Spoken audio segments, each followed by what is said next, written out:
안녕하세요. 이번 시간에는 실생활에 바로 써먹는 데이터 분석 클래스입니다. 바로 시작하도록 하겠습니다.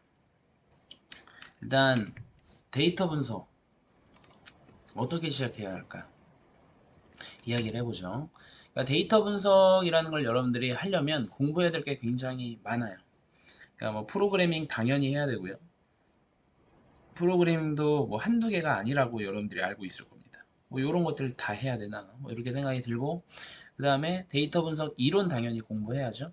그 다음에 수학을 안 할 수 없다. 뭐 이런 이야기 여러분들 익히 들어서 알고 있을 겁니다. 그 다음에 데이터 분석을 하려면 어떤 도메인에서 하냐에 따라서 그 도메인에 관련한 전문성, 지식이 있어야 되겠죠. 일일이 너무 다 설명은 하지 않겠지만 여러분들이 어느 정도 어디선가 다 들어봤을 겁니다. 아, 이런 것들이 다 중요하대. 근데 사실이에요. 사실로 이런 것들이 전부 다 있어야만 여러분들이 데이터 분석에 어떤 실제 어떤 전문성을 가진 인력으로 음, 진입하실 수가 있습니다. 그러나 어딜 가든지 마찬가지지만 우리가 모두가 다 단숨에 전문가가 되어야만 예, 되는 것도 아니고요. 그렇게 될 수도 없고요. 일단 여러분들이 음, 일단 첫 시작, 첫 발을 떼는 게 중요하다 이겁니다. 그러니까 여러분들이 공부하실 때 뭐 이런 걸 다 해야 되니까 나는 할 수 없어가 아니라 다 해야 되지만 그럼 뭐부터 시작하면 되는데 라고 접근을 하셔야 돼요. 그러니까 왜냐하면 이따가 좀 그 부분에 대해서는 이야기를 하겠지만 일단 첫 발을 떼고 나면 그렇게 어렵지만은 않다. 뭐 사람에 따라 조금 다를 수 있지만 조금은 할만하다라고 하는 사람들도 꽤 있단 말이에요. 그리고 이게 이 모든 거를 다 공부해야만 뭔가 인정을 받고 이걸로 어떤 수익화를 할 수 있는 것만 아니에요. 실제로 이걸로 내가 부업이든 아니면 전업이든 뭔가 이걸로 내가 음, 이렇게 뭔가 수익 활동을 하고 싶다 라고 하면은 아니면 어떤 의미 있는 어떤 그런 분석이라는 것을 좀 활용해 보고 싶다 라고 하면은 이게 완전 우리가 FM대로 전문가가 되지 않아도 어느 정도 수준만 돼도 그런 것들이 조금씩 가능해진다라는 거예요. 그러면 이제 재미가 붙어서 하나 더 하게 되고, 그렇게 이제 해나가시면 된다 이겁니다. 이야기를 해볼게요. 그러니까 여러분들이 이제 뭐부터 시작했으면 좋겠냐면은 사람마다 좀 다를 수 있지만 저는 파이썬을 먼저 시작하라고 이야기를 하고 싶어요. 왜냐하면 파이썬이라는 거는 상대적으로라고 이야기했습니다. 상대적으로 가장 쉽게 눈에 보이는 결과물을 만들어낼 수 있는 거기 때문에 그래요. 그러니까 결과물이라는 걸 만들어낼 수 있다 보니까 조금 재밌어요. 그러니까 파이썬이 뭐예요? 프로그래밍이잖아요. 그러니까 프로그래밍이라는 거는 뭔가 결과물이라는 게 나온단 말이에요. 그런데 프로그래밍 중에서도 왜 파이썬을 추천하냐면 그 얘기를 잠깐 해보면 파이썬이라는 친구는 여기에서 뭐 자세한 뭐 프로필은 읽어보시고 오픈소스라는 게 상당히 방대하기 때문이에요. 그러니까 오픈소스라는 거는 프로그래밍 언어마다 다들 갖고 있지만 그 중에서도 파이썬이 오픈소스가 굉장히 방대하다고 알려져 있습니다. 그래서 이 오픈소스가 뭔지 잠깐 설명을 드리면 이 오픈소스라는 건 이런 거예요. 여러분들이 뭐 한 달간 밤을 새서 뭔가를 만들었다고 해보죠. 열심히 밤을 새서 만들었는데 그거를 누군가에게 무상으로 제공할 수 있습니까? 밤을 새서 혼자 만든 건데 옆에 친구를 위해서 그냥 무상으로 제공하는 거 쉽지 않죠. 예. 누군가 모르는 사람을 위해 그냥 배포하는 거는 더 쉽지 않겠죠. 그런데 그렇게 배포가 되어 있는 것을 우리가 오픈소스라고 부르는 거거든요. 예, 나는 그렇게 힘든데 주위에도 이런 거를 그냥 무상으로 제공해 주는 사람이 그렇게 있지 않을 것 같은데 왜 이렇게 오픈소스는 많지? 예, 라고 여러분들이 궁금하실 수 있는데 그 오픈소스라는 거는 일부 선각자들에 의해서 좀 일어났던 무브먼트였다고 해요. 근데 그게 이제 지금은 좀 대중화가 돼서 너도 나도 개발자들이 무상으로 이제 자기가 만든 코드를 오픈을 하게 된 겁니다. 그런데 그게 파이썬으로 짜져 있는 게 상당히 많기 때문에 여러분들이 파이썬으로 뭔가 머신러닝을 하든 데이터 분석을 하든 이런 식으로 하기에 좀 수월하다. 네, 이미 만들어져 있는 코드들이 많다 보니까. 그래서 이제 데이터 분석 관련한 오픈소스는 어떤 게 있냐, 뭐 이런 것들이 있다는 거예요. 하나하나 간단하게 설명을 해볼게요. 그 다음에 일단 우리는 이제 실습은 콜랩에서 진행을 할 겁니다. 콜앱이라는 환경에 살 건데, 콜앱이라는 환경은 이제 구글에서 제공해주는 서비스다라고 보시면 되고, 구글에 이제 별도의 서버를 지원을 해주는 거죠. 그래서 이제 컴퓨터 사양이 여기서 지원해주는 서버가 일반적인 노트북보다는 좋아요. 그리고 또 하나 장점이 파이썬이랑 웬만한 라이브러리들, 제가 앞에서 봤던 이런 라이브러리들이 웬만한 것들은 설치가 돼 있어요. 그래서 웬만한 것들은 우리가 굳이 또 설치할 필요가 없다. 우리 설치하다가 다 포기하고 떠나잖아요. 그런데 이제 콜앱을 쓰면 그럴 필요가 없다. 그래서 콜앱 사용에 대한 어떤 설명 가이드 문서는 따로 올려드렸으니까 그거 확인해 보시면 될 것 같고, 그래서 이제 뭐 콜앱은 이렇게 사용이 좀 괜찮다. 그래서 이제 콜앱 사용법 익히는 거, 노트북 형식의 핵심은 이제 기본 단위가 셀이고, 그 셀은 이제 코드 셀과 마크다운 셀이 있고 커맨드 모드와 에디트 모드가 있다. 요 정도 설명은 적어놨는데, 요거에 대해서 여러분들이 콜앱 노트북에 대해서는 여러분들이 별도로 따로 공부를 해주시기를 좀 추천드립니다. 파이썬 수업이 따로 또 있고 거기에는 콜앱 노트북에 대한 설명이 있기 때문에 그거를 좀 참고를 해주시고, 요거는 파이썬을 좀 할 줄 아는 분들이 들어야 되는 수업이기 때문에 요거는 좀 설명을 생략하도록 하겠습니다. 네. 일단 그러면 이제 데이터 분석 개론으로 바로 들어가 볼게요. 데이터 분석을 좀 구분을 지어보고 싶은데, 우리가 흔히 말하는 데이터 분석이라는 게 여러분들이 여러분들이 생각하는 분석이라는 게 크게 두 가지로 나눠볼 수 있거든요. 일단 첫 번째는 보유하고 있는 데이터를 이해하기 위한 분석이 있다면, 또 하나는 보유하고 있는 데이터를 활용해서 보유하고 있지 않은 데이터를 추론하기 위한 분석도 있다라고 볼 수 있겠어요. 이 두 개는 엄연히 좀 다른 겁니다.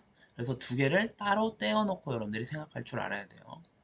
하나는 보유한 데이터를 이해하는 분석, 또 하나는 보유하고 있지 않은 데이터를 추론하는 분석. 근데 이제 사실은 이 둘은 사실 유기적으로 연결되어 있는 거죠. 그러니까 보유한 데이터를 잘 이해한 것을 바탕으로 해서 보유하고 있지 않은 데이터를 정확하게 추론해 나가는 것이 보편적인 데이터 분석 업무의 방향이라고 볼 수 있습니다. 이제 데이터는 어떤 게 있냐? 데이터는 정형 데이터, 비정형 데이터, 반정형 데이터라고 있다라고 구분지으면 되는데, 반정형 데이터는 혹시 어디선가 들어본 적이 있는 분들이 있을까봐 이제 굳이 넣은 건데, 그냥 정형과 비정형으로 나누시면 돼요. 왜냐하면 여러분들이 분석을 하는 데이터로서는 반정형을 그대로 두고 분석을 하는 경우는 없고요. 정형이나 비정형의 데이터를 우리가 분석을 하는 그 대상의 데이터로 생각을 하시면 됩니다. 그래서 정형 데이터는 뭐냐면 규칙이 정해져 있는 데이터를 말하는 거예요. 그냥 뭐랄까 백과사전적인 정의로는 그렇습니다. 이거를 조금 더 이해 쉽게 설명하면은, 그러니까 정해진 규칙으로 가공이 되어 있는 테이블을 말하는 거예요. 테이블 데이터. 그러니까 테이블 데이터라는 거는 엑셀 같은 데서 열어볼 수 있는 그런 이제 표 형식의 데이터를 말하는 건데, 그게 이제 정해진 규칙으로 가공이 되어 있는 테이블. 그냥 뭐 아무거나 다 넣어놓은 게 아니라 가공이 되어 있는 테이블을 우리가 정형 데이터라고 부릅니다. 그럼 정해진 규칙이 뭐냐? 그러니까 쉽게 예를 들면 수치형으로, 좀 어느 정도는 좀 수치형으로 좀 가공이 되어 있는, 이렇게 이해하시면 좀 편할 거예요. 그러니까 나이 같은 거 보면은 나이가 1살, 2살, 3살, 4살 이런 식으로 이게 딱딱 정수로 이렇게 정리가 되어 있고, 그 다음에 숫자가 크면 클수록 뭔가 나이가 많은 거죠. 이런 식으로 뭔가 정해진 자기만의 규칙이 있는 데이터라는 거죠. 이런 거를 정형 데이터라고 보는 거예요. 그러니까 성별은 남자, 여자 이런 식으로 분류가 되어 있죠. 남자, 여자 이런 것들이 이제 정형 데이터. 남자를 웬만하면 우리가 이제 또 컴퓨터한테 입력시킬 때는 숫자로 변형해서 0으로 넣고, 여자는 1로 넣고 뭐 이런 식으로 바꿀 수도 있고, 어쨌든 뭐 0과 1로 이렇게 정리를 해두면 한쪽은 남자라면 한쪽은 여자라는 거란 말이에요. 그렇죠? 이런 식으로 뭔가 정해진 규칙이 있는 거. 신용 등급, 키, 몸무게 마찬가지입니다. 그럼 비정형 데이터는 뭐냐라고 보면은 규칙이 정함이 없는 거다라고 보는데, 텍스트, 사진, 영상 이런 것들을 말하는 거예요. 그러니까 이런 것들은 나이, 성별, 신용 등급 이런 것들에 비해서 비교했을 때 어떻죠? 규칙이라는 게 없단 말이에요. 그죠? 그냥 텍스트, 사진, 영상. 그러니까 예를 들면 뭐 기사 글, 뭐 영화 리뷰 글, 게임 리뷰 글, 뭐 물체 사진, 사람 얼굴 사진 이런 것들이 이제 비정형 데이터라는 거예요. 됐습니까? 그럼 이제 데이터 분석 공정에는 어떻게 되냐? 그러니까 데이터 분석이라는 거를 어떻게 우리가 해나가는 거냐 같이 생각해 보죠. 그러니까 그렇게 어렵지 않거든요. 그러니까 일단 생각을 해보면 우선 뭐 정형이든 비정형이든 데이터를 일단 수집을 해서 저장을 해야 되지 않을까요? 음. 수집해서 저장을 해야 그 다음이 있죠. 그 다음에 데이터를 이해하는 과정을 거쳐야 되지 않을까요? 데이터를 수집하고 저장해놨으면 데이터가 어떻게 생겨먹었는지 이해를 해야 될 거 아닙니까? 여기서 앞에서 했던 얘기를 좀 끄집어 보면 데이터를 이해하기 위한 분석을 좀 해줘야겠죠. 그죠? 그 다음에 이제 수집한 데이터에 따라서 가공하는 작업도 해줘야 할 수 있어요.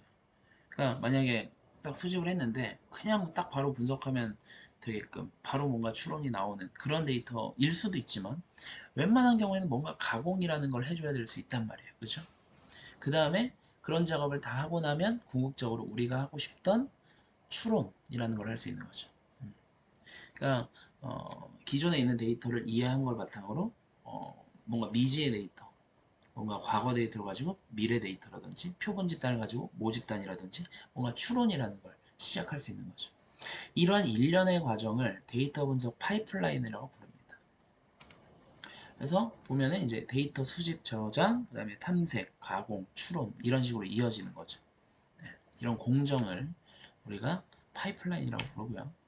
이제 하나씩 보면 우리가 이제 수집할 때 뭐 다양한 방법으로 수집할 수 있지만 프로그래밍을 이용해서 수집을 하는 것 중에 가장 대표적인 게 웹상에 있는 데이터를 크롤링하는 거거든요. 음, 크롤링 수업은 따로 있기 때문에 이제 여기서 수업은 안 하지만 일단 언급만 하면은 크롤링이라는 걸 할 때도 우리가 오픈 소스를 활용한다 이겁니다. 리캐치라는 걸 이용해서 웹상에 있는 웹페이지를 가져오고 뷰티풀 숲이라는 걸 이용해서 웹페이지 안에 있는 원하는 정보를 파싱, 그러니까 원하는 부분만 섞어내는 걸 파싱이라고 하는데 파싱할 때 사용하는 거예요. 이 외에도 뭐 스크랩파이, 파이스파이더, 뭐 셀레니움 이런 것들이 있지만 일단 이것만 설명을 드리고요. 그 다음에 이제 데이터를 탐색을 해야 되죠. 탐색을 해야 되는데 탐색을 할 때는 이런 녀석들을 사용해요. 이제 수치 연산을 할 때 사용하는 넘파이, 그 다음에 테이블 데이터를 다룰 때 사용하는 판다스, 그 다음에 이제 기본적인 시각화, 매플롤릿, 그 다음에 좀 더 세련된 시각화, 시본, 플로틀릿 이런 것들을 이용한다는 겁니다. 그 다음에 이제 가공할 때는 뭐 사이클러만 이용하는 건 아닌데 뭐 너무 다 넣을 수는 없으니까 간단하게 좀 많이 사용하는 것들을 좀 끄집어 봤는데 뭐 결측치를 이제 처리하는 건 뭐 이제 샘플 인부터 그 다음에 이제 뭐 X 피처를 이제 스탠다이징 하는 걸 스탠다드 스케일러 그 다음에 이제 원하드 인코딩 해주는 원하드 인코더 뭐 이런 것들이 사이클런의 프리 프로세싱이나 뭐 인퓨트, 파이프라인, 컴포즈 이런 이제 서브 안에 다 들어가 있어요. 그래서 이제 이런 것들을 하나씩 끄집어내서 우리가 가공할 때 사용하는 겁니다. 그래서 이 외에도 훨씬 많지만 다 언급할 수는 없어서 이러한 느낌만 잡으시면 되는 거예요. 아, 이런 식으로 이미 무언가를 해주는 기능이 있는 오픈 소스들을 우리가 따다가 쓰는 거구나. 추론을 할 때는요. 추론 중에서 이제 우리가 머신러닝에 좀 초점을 맞춰서 생각을 해보자면 머신러닝을 이용해서 추론을 할 때는 이런 녀석들 사이클런이나 텐서플로우 사이클런은 이제 비딥러닝을 위한 제너럴리스트라고 했는데 머신러닝 중에도 딥러닝 기반이 있고 비딥러닝 기반이 있거든요. 그래서 이제 딥러닝이 아닌 머신러닝은 사이클런을 이용해서 일반적으로 많이 쓰고 그다음에 이제 딥러닝을 위한 거는 이제 텐서플로우라는 게 있어요. 뭐 파이토치 다양한데 근데 이제 저희가 이번 수업에는 머신러닝을 많이 다루진 않아요. 그러니까 머신러닝 수업은 또 따로 있기 때문에 우리는 이제 전반적인 데이터 분석하는 그런 부분에 대해서 수집하는 거 좀 빼고 추론하는 거 좀 빼고 데이터를 좀 많이 분석하고 이해하고 이런 것들에 좀 초점을 맞춰서 수업을 할 건데 그럼에도 이제 추론을 아예 안 해볼 수는 없어서 추론을 좀 한두 개는 좀 해볼 겁니다. 그래서 그런 것들은 이제 또 다룰 거기 때문에 추론도 여러분들이 하나 정도는 해본다라고 생각을 하시고 이해를 하시면 되겠고 이런 이제 데이터 분석 전반적인 공정에 대해서 일단 소개를 드리는 걸로 일단 수업을 마무리하도록 하겠습니다. 수고 많으셨습니다.